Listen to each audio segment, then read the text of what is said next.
అన్న ఇప్పటి వరకు మీరు ఈ బిజినెస్ అయితే 4-5 డేస్ అవుతుంది కదా, ఈ 4-5 డేస్లో మీకు తెలిసి కానీ తెలియక కానీ ఏదన్నా మిస్టేక్ చేసిర్రా? ఇఫ్ చేస్తే దాని నుంచి ఏం నేర్చుకున్నారు? నేను ఈ 4-5 డేస్లో ఇబ్బంది పడింది ఏంటంటే మాస్టర్లతోనే.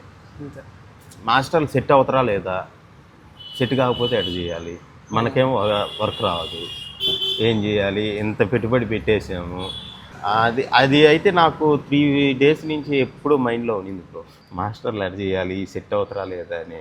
ఇప్పుడు మన చుట్టుపక్కల చూసుకున్నా, ఇప్పుడు మీరు పెట్టిన ఈ లొకేషన్స్లో కూడా చాలా ఫాస్ట్ ఫుడ్ సెంటర్స్ ఉన్నాయి. మీరు ఇదే ప్లేస్ని ఎందుకు సెలెక్ట్ చేసుకున్నారు? అండ్ ఇదే ప్లేస్ ఎందుకంటే నాకు ఇది చూసినాక ప్రశాంతంగా అనిపించింది బ్రో. అంటే విశాలంగా సిట్టింగ్ బాగుంది, కూర్చొని తినే వాళ్ళు ఎట్లా అంటే కూర్చొని ప్రశాంతంగా తింటారు. ఒకరోజు విశాలంగా అనిపించింది, పార్కింగ్ నచ్చింది, అందువల్ల నాకు నేను తీసుకున్నా.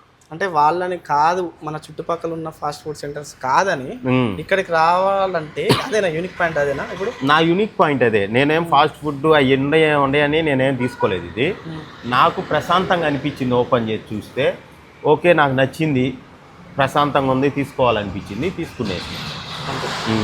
ఇప్పుడు మీ నెక్స్ట్ ప్లాన్స్ ఏంటి? అంటే ఇక్కడనే ఉంచుదాం అనుకుంటారా, దీన్ని ఇంకా డెవలప్ చేద్దాం అనుకుంటారా, ఇంకా వేరే బ్రాంచెస్ ఏమన్నా ఓపెన్ చేద్దాం? బ్రాంచెస్ అంటూ వేరే ఏం లేదు, కానీ కొద్దిగా ఇదే నడిపించుకోవాలి. అంటే బ్రాంచెస్ చేయాలంటే ఒకరు మెయింటెనెన్స్ అనేది కష్టం చేయడం, వాళ్ళ మీద ఇండిపెండెంట్ అవ్వడం కష్టం.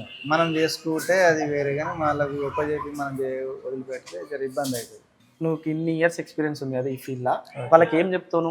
అంటే ఇప్పుడు కొత్త ఈ ఫాస్ట్ ఫుడ్ బిజినెస్ స్టార్ట్ చేయాలని నేనే ఉన్నా, నేను కొత్త బిజినెస్ స్టార్ట్ చేద్దాం అనుకుంటున్నా, నాకేం సజెషన్స్ ఇస్తావు? మీకు సజెషన్ ఇవ్వడం అంటే మంచి లొకేషన్ చూసుకోవాలి మెయిన్. ఓకే, మంచి లొకేషన్, పబ్లిక్ ఉన్న ప్లేస్ లో, అక్కడ ఎటు మనకు 1/2 కిలోమీటర్ ఫాస్ట్ ఫుడ్ అనేది ఏది ఉండొద్దు, ఫుడ్ సెక్షన్.